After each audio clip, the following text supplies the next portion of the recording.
குலதெய்வமே தெரியாதவர்கள் குலதெய்வமே தெரியாதவர்கள் கூட இந்த மந்திரத்தை சொல்லி இப்படி வழிபட்டால் போதும், குலதெய்வம் உங்களை தேடி வந்து அருள் புரியும்.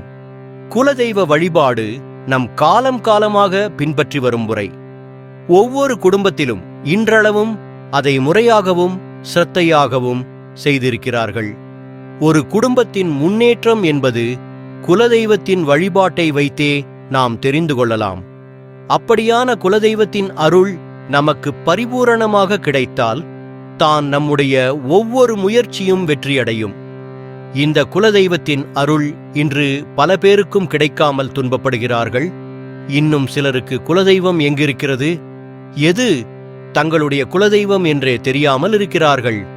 அப்படி ஆனவர்கள் எல்லாம் இந்த ஒரு பரிகாரத்தை செய்யும் பொழுது தெரியாத குலதெய்வமும் தேடி வந்து அருள் புரியும்.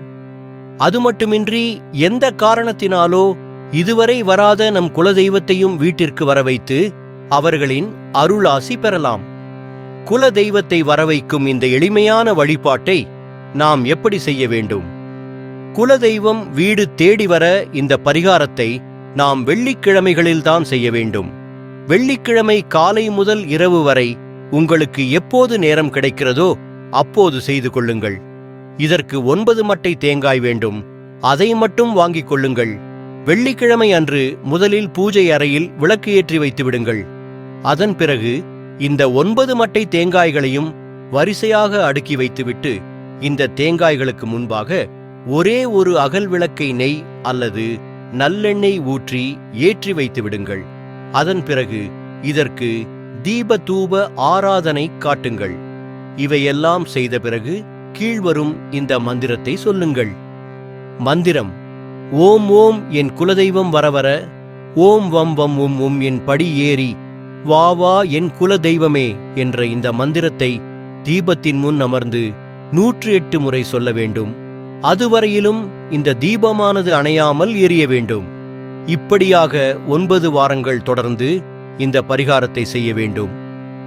9 வாரங்கள் செய்து முடித்த பிறகு அதற்கு அடுத்த நாள் சனிக்கிழமை அல்லது ஞாயிறு என உங்களுக்கு வசதியான நாளை தேர்ந்தெடுத்துக் கொள்ளுங்கள்.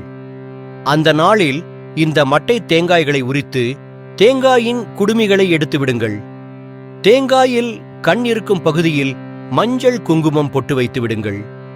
இதை அப்படியே அருகில் இருக்கும் விநாயகர் ஆலயத்திற்கு எடுத்துச் சென்று அங்கு சூறை விட்டு வந்து விடுங்கள். வீட்டிற்கு வந்ததும் மறுபடியும் உங்கள் வீட்டின் பூஜை அறையில் குலதெய்வத்தை மனதார வேண்டிக் கொண்டு தீபம் ஏற்றுங்கள். இந்த தீபத்தில் உங்கள் குலதெய்வம் வந்து அமர்ந்து ஆசீர்வதிப்பார் என்று சொல்லப்படுகிறது. இந்த வழிபாட்டு முறையில் நம்பிக்கை இருப்பின் நம்பிக்கையுடன் செய்து குலதெய்வத்தின் அருளை பெறலாம்.